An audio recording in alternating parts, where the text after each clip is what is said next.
On est parti? Alors, on y va. Donc, je suis donc Véronique Arbogast, consultante et formatrice en stratégie commerciale pour TPE et PME. En gros, qu'est-ce que je propose? Je propose d'accroître sa performance commerciale en agissant sur les outils, la stratégie commerciale de l'entreprise et surtout sur les personnes qui la mettent en place via la PNL. Mathilde, à toi? Oui, alors moi, je fais de l'inbound marketing. Donc, l'inbound marketing, c'est l'ensemble de techniques web marketing qui vont venir s'apposer à la stratégie commerciale pour justement faire croître une relation client, acquérir de nouveaux prospects et nourrir aussi les clients existants. Voilà.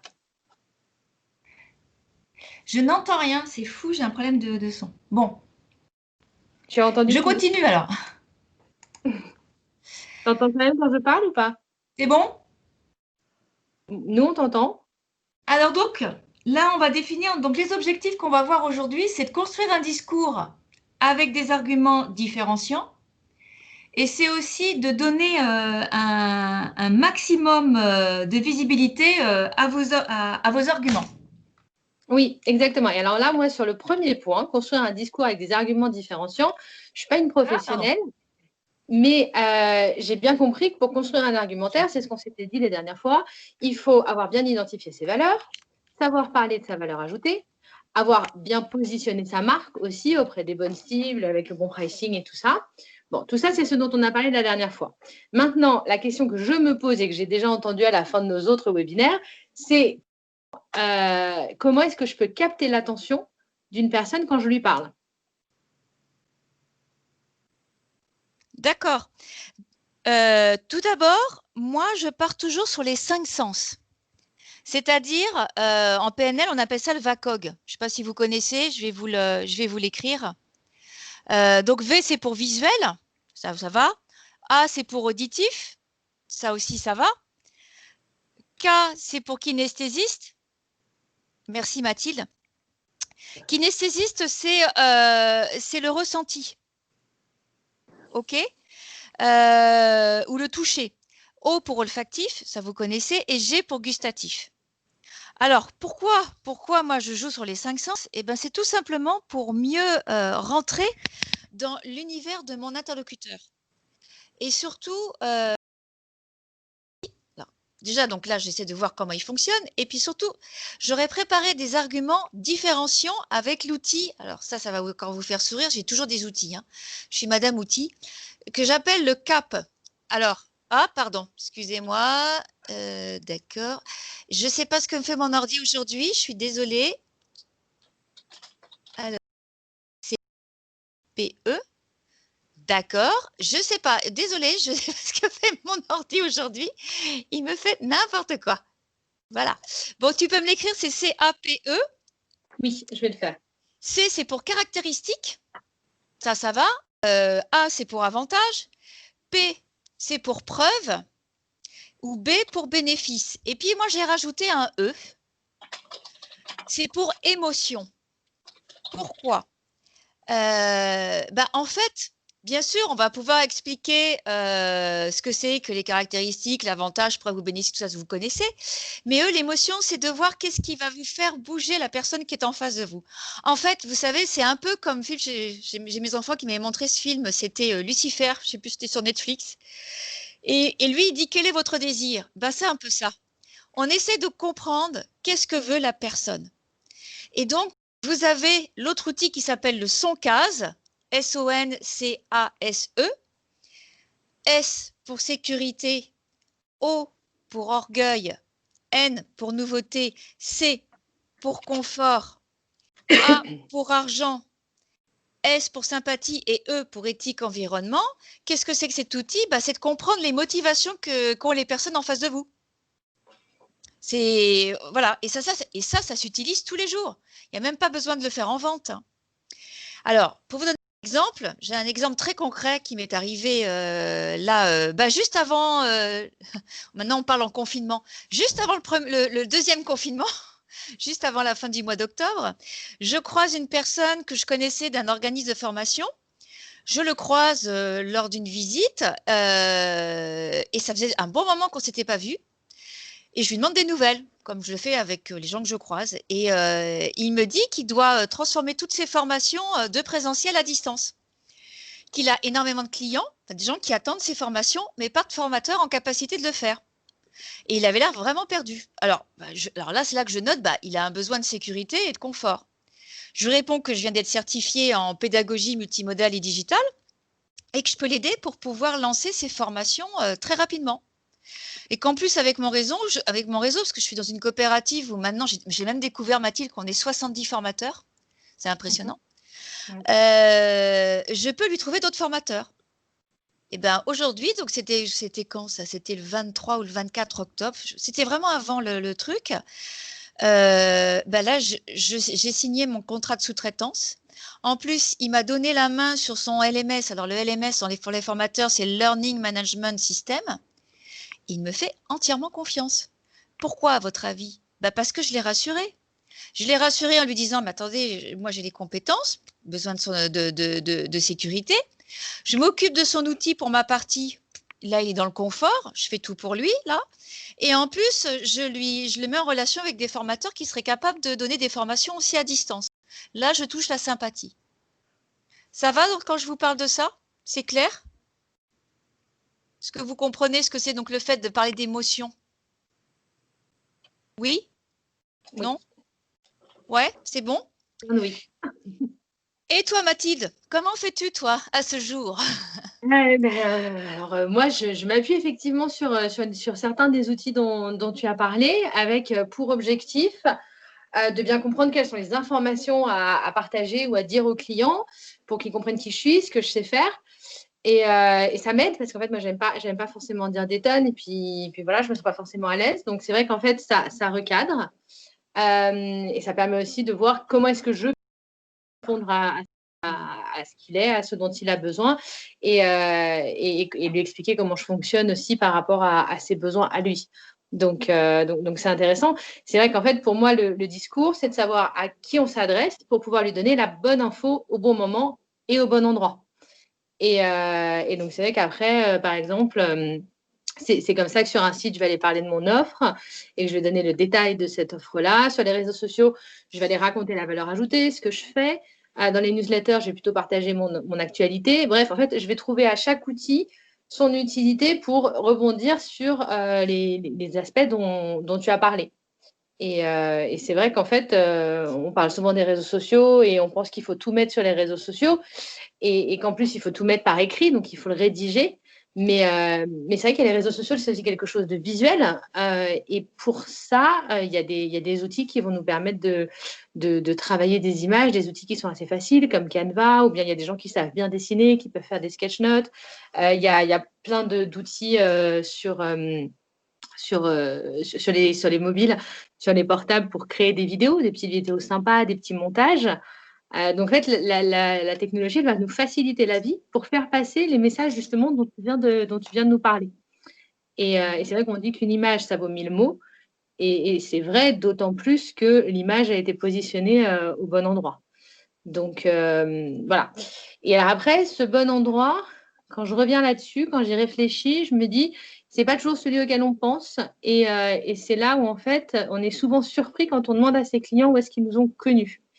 Et là, je me pose la question, une question que j'ai envie de te poser, en fait, qui est comment est-ce que dès la première seconde, je vais pouvoir trouver, par rapport justement à ces clients qui m'ont connu, savoir, en fait, comment est-ce que je vais trouver le bon angle avec un prospect qui appelle juste pour avoir des infos?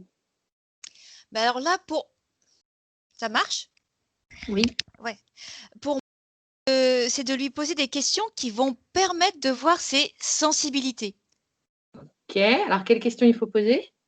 Alors, déjà, comme toujours, c'est de se connaître son besoin et de voir en fonction des mots qu'il va utiliser, je vais définir son profil. Quelqu'un qui va me dire, je prends un exemple, quelqu'un qui va me dire qu'il veut revoir sa prospection, la première question, c'est pourquoi maintenant? Qu'est-ce qu'il veut améliorer? Quelles sont ses priorités? Et en fait, je vais noter les mots qu'il va employer pour me répondre. Et du coup, je ne lui parle plus de comment je peux intervenir, mais pour quel bénéfice pour lui. Et donc là, on arrive sur le terrain de l'émotion.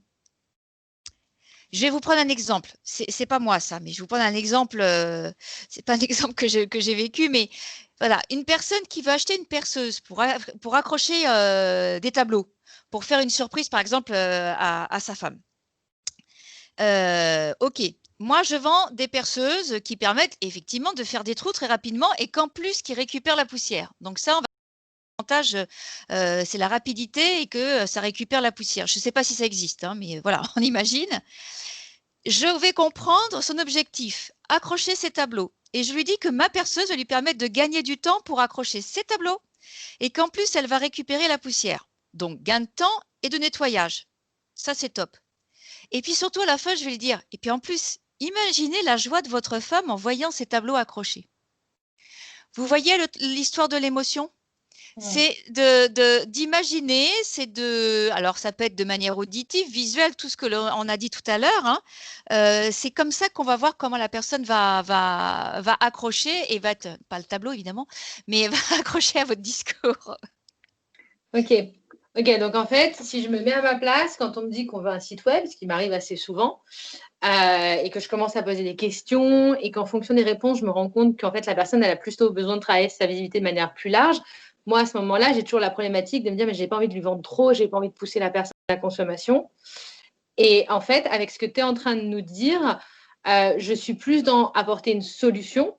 En fait, c'est hyper intéressant parce que ça rejoint complètement ce que je fais sur les réseaux sociaux et sur le web en inbound marketing, mais à l'oral, ce que tu racontes. C'est-à-dire qu'en fait, j'apporte une solution à la personne plutôt que de lui vendre quelque chose. Absolument. Et surtout, tu vas lui trouver une solution qui va le mettre en joie. Ça doit tous vous faire sourire, mais aujourd'hui, on en a vraiment besoin. Et on est vraiment dans ce que j'appelle du gagnant-gagnant, hein. Mais ce que je vous dis là, c'est pas toujours évident pour le faire. Alors, c'est comme pour la natation, hein. Pour apprendre, il faut s'entraîner. Donc, ça veut dire qu'il faut vous entraîner avec les personnes que vous rencontrez, que vous connaissez, ou avec qui vous n'avez pas besoin de négocier, mais entraînez-vous. D'accord. Ok. Donc, si on récapitule, un discours avec des arguments différenciants, ça va être un discours qui me ressemble et qui correspond à mon ambition, où j'ai bien identifié qui je suis, et un discours qui va prendre en compte mes interlocuteurs pour leur proposer des solutions qui vont donc être tournées vers le bénéfice du client. Ok, je comprends. Ouais. Et donc, maintenant qu'on a un discours a priori différenciant, comment donne-t-on une visibilité à ces arguments? Alors là, moi, j'ai besoin de ton aide. Mathilde, comment tu fais, toi? Écoute, là, c'est là où on va réfléchir justement à aller trouver ce bon endroit et qui dire en fait à cet endroit-là. Donc en fait, ça revient à sélectionner des informations à partager. Et à ce moment-là, en ce moment, on pense énormément aux réseaux sociaux. Sauf qu'en fait, il y a plein d'autres vecteurs pour son message. Comme je l'ai dit plus tôt, le site web, c'est un endroit qui est un peu plus statique, qui ressemble un peu plus à une brochure, où on va s'attendre à avoir plein d'informations et plein de détails. Donc, le site web, il va permettre de répondre à un questionnement sur vos offres, sur vos produits. Alors que la newsletter, qui est quelque chose qui est très, qui arrive à un moment très précis, que parfois on n'a même pas le temps de lire, elle va permettre de construire une communauté et de fédérer les gens autour de qui vous êtes, de ce que vous êtes en train de faire. Ça va permettre de garder un lien un peu plus direct. Les réseaux sociaux, eux, ils vont venir parler à un public plus large, des gens qui ne se sont pas autant engagés qu'en allant voir la newsletter, et de soit rentrer en contact avec certains, soit d'approfondir en fait le contact avec une partie de votre réseau. Donc, pour bien comprendre les endroits, on en parle d'endroits où on communique avec les clients, le plus simple, en fait, c'est de regarder des chiffres. Et en fait, en fonction de ce que vous faites, si vous le faites sur le digital surtout, il y a plein de chiffres qui vont arriver, qui vont vous permettre de suivre la performance de vos actions. Et avec ça, on va comprendre énormément de choses. Alors, moi, par exemple, pour vous expliquer ce que je suis en train de raconter, j'ai travaillé avec un client qui était persuadé que ses clients, les personnes qui achetaient, c'était des personnes d'un certain âge qui utilisaient plus ou moins le site, mais très rapidement pour aller voir 2-3 choses, pour trouver des informations. Et en fait, en regardant les chiffres, on s'est aperçu que non seulement les clients étaient beaucoup plus jeunes, mais qu'en plus, ils relayaient beaucoup d'informations sur les réseaux. Or, elles reflétaient pas mis en place de communauté, de communauté autour de ces produits. Et donc, en fait, il n'y avait pas cet espace. Elle contrôlait pas cet espace, mais pas dans le sens contrôler, tout décider, mais dans le sens interagir avec ses clients sur les réseaux sociaux. Donc, ce qu'on a fait, c'est qu'on a mis en place une stratégie beaucoup plus communautaire où on a intégré les réseaux sociaux. Et en fait, ça a permis aux ventes d'augmenter grâce au digital, justement. Alors, merci Mathilde. Mais alors, pour ceux ou celles qui, comme moi, ont des freins pour écrire sur des réseaux sociaux, on fait comment, docteur? Alors là, c'est surtout avec vous-même qu'il va falloir voir et vous mettre les points sur les i. Parce qu'en fait, c'est comme tous les freins, c'est nous qui nous les mettons. Mais il y a quand même quelques astuces à connaître et à avoir. La première, c'est de parler de ce dont vous connaissez. C'est-à-dire que le syndrome de l'imposteur, il est là, il est présent. Sur les réseaux sociaux, il a tendance à réagir. Il a tendance à réagir parce que les réseaux sociaux, c'est un endroit où j'ai l'impression que je vais parler à plein de gens qui ne me connaissent pas et qui vont me juger. Et en parlant d'un sujet, vous allez vous autoriser à prendre la parole beaucoup plus facilement. Donc ça, c'est le premier point. Le deuxième point, ça va être dans l'empathie. L'empathie, c'est se mettre à la place de l'autre, réfléchir avec l'autre et pour l'autre. Donc, à cet endroit-là, à ce moment-là, ce qu'on va faire, c'est qu'on va se demander ce qui va pouvoir intéresser une, peut-être plusieurs, mais réfléchissez d'abord avec une personne que vous connaissez et qui est dans votre réseau sur un réseau social X ou Y. Et on peut même s'imaginer mentionner cette personne-là, parce qu'en fait, on va lui parler. Et en fait, c'est en construisant ce message pour cette personne-là, qui n'est pas unique dans son besoin, qui va, s'il y a une personne qui s'intéresse à ce sujet-là, il y en aura sûrement d'autres dans votre réseau, donc vous allez parler à un petit groupe de personnes au sein de votre réseau. Mais en faisant ça, on va justement pouvoir écrire encore mieux et de manière encore plus personnalisée. Pour le troisième point, je vous recommande, moi c'est une astuce que je m'applique, qui est de réfléchir aux choses que je raconte tout le temps. Quand je rencontre des gens, dans les événements de networking en général, voilà, à l'époque où je voyais du monde, où je sortais de chez moi, je rencontrais des gens. Et les gens, ils ont toujours plus ou moins les mêmes questions pour vous. Parce qu'ils découvrent votre activité, ils ne vous connaissent pas. Donc, en fait, c'est toujours les mêmes questions qui reviennent. Et donc, je me suis rendu compte qu'au bout d'un moment, non seulement je répétais la même chose, mais en plus, j'avais pris l'habitude de bien le dire. Et bien ça, c'est quelque chose qu'on peut réutiliser sur les réseaux sociaux. Donner des petites astuces, des petits trucs, des petits points de vue sur des choses. Là, il y a plein de choses qui passionnent les gens parce que ces gens vous ont déjà posé la question. Donc, ça veut dire que ça répond à un besoin. Donc, voilà, ça, c'est une astuce que j'aime bien utiliser. Et le quatrième point, pour justement lever les freins, comme ce que tu me demandes, c'est de ne pas prendre à cœur les commentaires. Déjà, ne pas en avoir peur, parce que les 3/4 du temps, les gens, ils sont bienveillants sur les réseaux sociaux, surtout sur les réseaux sociaux professionnels, parce qu'il y a quand même une image à tenir, et puis les noms sont indiqués partout. Et ensuite, il y a quelques commentaires qui sont un peu agressifs, qui viennent... Prenez-les tels quels, c'est-à-dire qu'en fait, vous avez touché une fibre sensible auprès de quelqu'un, mais vous avez le droit de vivre et de penser et d'écrire ce que vous voulez. Donc, si vous êtes sur votre sujet à vous, sur ce que vous connaissez bien, vous allez pouvoir très facilement répondre de manière factuelle et d'autant plus voilà, si ça concerne votre sujet d'expertise. Ça te semble faisable, Véronique? Oui, oui, c'est faisable. Alors, moi, je pense que comme d'autres, il va falloir se lancer dans le grand bassin maintenant. Si je reprends l'exemple d'apprendre à nager, là, ça y est, on y va. Mais enfin, en tout cas, aujourd'hui, tout le monde est sur les réseaux sociaux, pour le meilleur comme pour le pire. Alors, comment on peut capter l'attention du prospect? Alors, très simple, raconter des choses intéressantes. Pour capter l'attention, il n'y a quand même rien de mieux que des choses qui répondent à des problèmes, qui apportent des vraies solutions. On n'est pas là pour faire de la vente, on n'est pas là pour parler de soi et faire du narcissisme intégral. On est là parce qu'on a envie de partager des choses avec les gens. Et en général, quand on a une entreprise et qu'on y croit, c'est parce qu'en fait, on a cette envie d'améliorer le monde, de changer le monde, d'avoir un impact. Enfin, voilà. Et c'est de ça dont il faut parler, tout simplement. Donc, à partir du moment où on met en place cette logique d'aller chercher des messages intéressants à diffuser, et pas juste qui je suis, ce que je fais, eh ben, les gens ne vont pas regarder votre profil de la même manière. Et même s'il y a peu de publications sur votre profil, ce qui n'est absolument pas grave, le fait d'avoir déjà cette posture-là, ça va se voir dans vos descriptions, et ça aura déjà un effet. Après, il va falloir maintenir cet intérêt. Et donc, pour maintenir cet intérêt, il va falloir faire plusieurs choses. La première, c'est mettre en place des rendez-vous réguliers. Alors, quand on parle de rendez-vous réguliers, sur les réseaux sociaux, on pense souvent à il faut être là tous les jours, et il faut être là à 3 heures, et voilà. Non, non, un rendez-vous régulier, ça peut être une fois tous les 15 jours, ça peut être une fois par mois. Mais par exemple, j'ai un exemple en tête, une personne, pendant le premier confinement, justement, il y a une personne sur LinkedIn, alors là, c'était tous les jours, mais elle aurait pu faire ça une fois par mois, ça n'aurait pas eu le même impact parce qu'il y avait l'effet Covid, mais tous les jours, elle postait des chiffres factuels sur l'évolution de la maladie. Et ça lui a créé une communauté. Des gens, en fait, ils savaient qu'à telle heure, ils avaient des chiffres sur la maladie. Donc, vous pouvez faire la même chose sur votre secteur d'activité. Une fois par mois, vous allez parler, faire un compte-rendu, faire une analyse de presse, une revue de presse, pardon, voilà, faire un quelque chose. Donc, déjà, mettre en place des rendez-vous réguliers. Ensuite, ces rendez-vous réguliers, on peut aussi les proposer sous forme de série.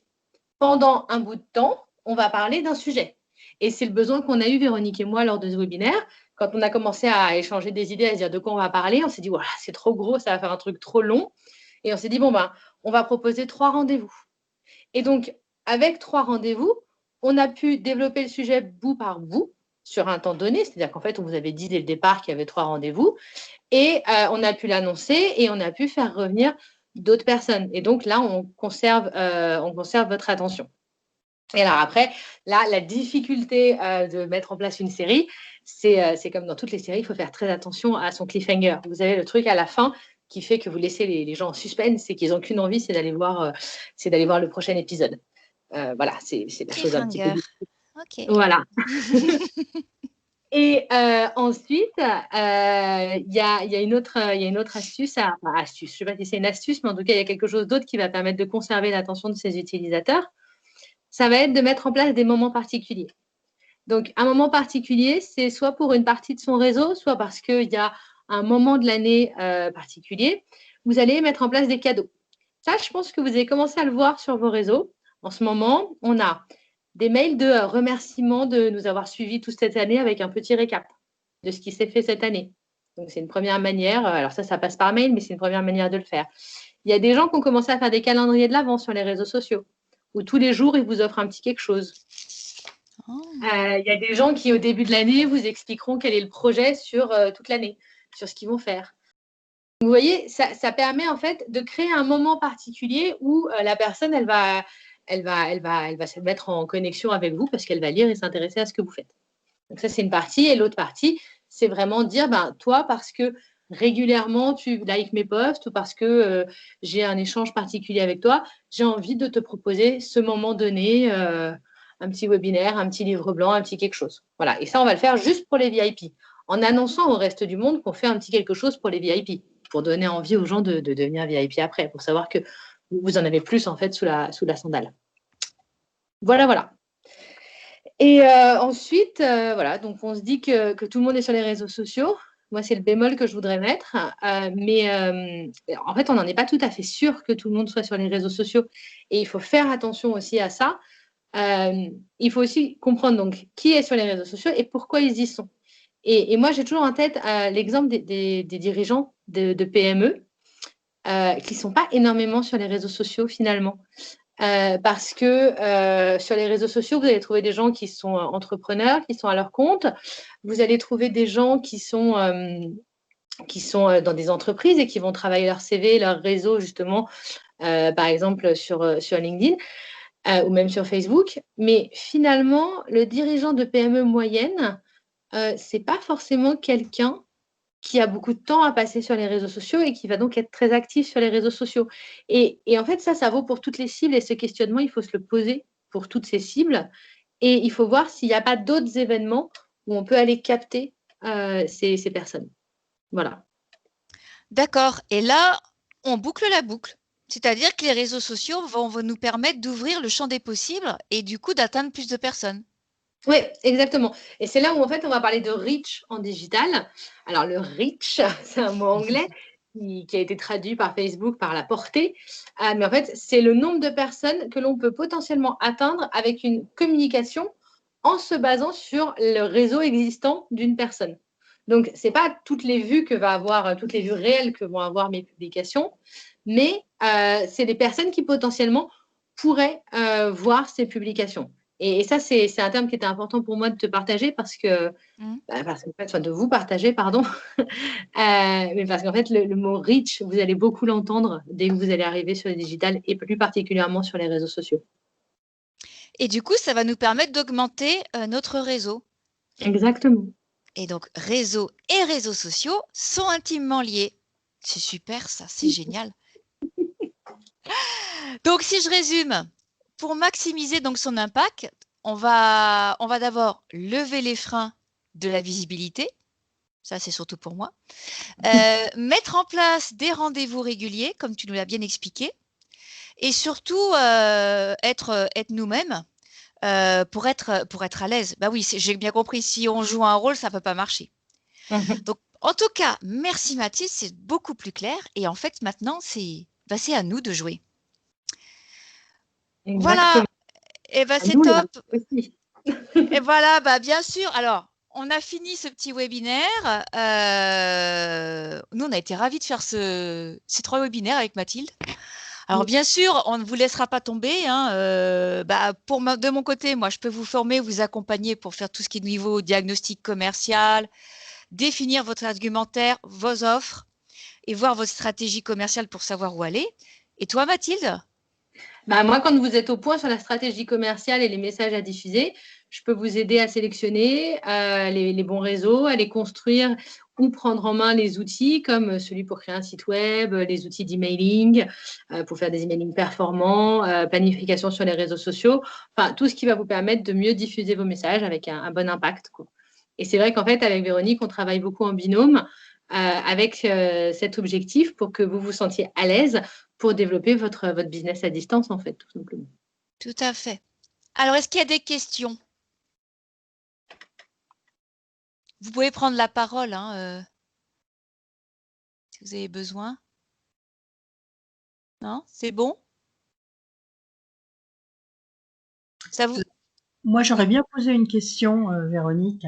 Oui, Annick. Souvent, tu dis, voilà, il faut être soi-même, il faut être dans l'empathie. Enfin, tu vois, quelque chose qui laisse à penser qu'on est très authentique avec son client. Et en même temps, on est complètement en train de faire de la stratégie commerciale. Oui. Et je me demande comment on arrive à concilier ces deux choses-là, qui pour moi ne semblent pas tout à fait aller ensemble. En fait, c'est ce que j'explique quand je fais des formations de prospection commerciale, c'est que l'idée, c'est que tu ne vas pas rencontrer un prospect pour lui vendre quelque chose, c'est que tu vas donner envie à ce prospect d'acheter ta prestation. D'accord ? Et du coup, psychologiquement, tu n'es pas dans la même démarche. Et moi, je suis là pour parler et d'échanger. Tu vois, quand je te parlais de l'organisme de formation que j'ai rencontré là avant le confinement, c'est vraiment en toute bonne foi. Enfin, moi, je sais que je ne sais pas jouer la comédie et c'est en discutant et c'est parce que moi, je lui dis, bah ouais, mais c'est Véronique, c'est la façon dont Véronique fonctionne. Annick, toi, tu vas peut-être fonctionner autrement. Mais moi, ça vient naturellement de lui poser ça et puis lui dire, ah mais vous savez, je peux faire ci ou ça, quoi. D'accord, et c'est de voir comment je peux lui répondre, comment je peux avancer là-dessus, tu vois, et comment on peut aider en fait à le faire progresser. L'idée, c'est que moi, je suis là pour l'aider à se tirer vers le haut et surtout à lui trouver des solutions pour que ce que lui fait, comme je te dis, il ait un grand sourire, quoi. Quand je disais mettre en joie, c'est qu'il a un grand sourire et que vraiment, il se sente beaucoup plus à l'aise et que on peut avancer et voilà, quoi. Ça va, Annick, ce que je te dis, c'est clair ? Oui, tout à fait. Et moi, je rebondirais sur ce que tu es en train de dire en disant qu'en fait, pour moi, la stratégie, elle me permet juste d'être prêt quand on me pose la question. Pour moi, c'est plus de l'organisation. C'est-à-dire qu'en fait, dans tous les cas, je suis moi-même. Ouais. Mais à un moment, parfois, j'ai dû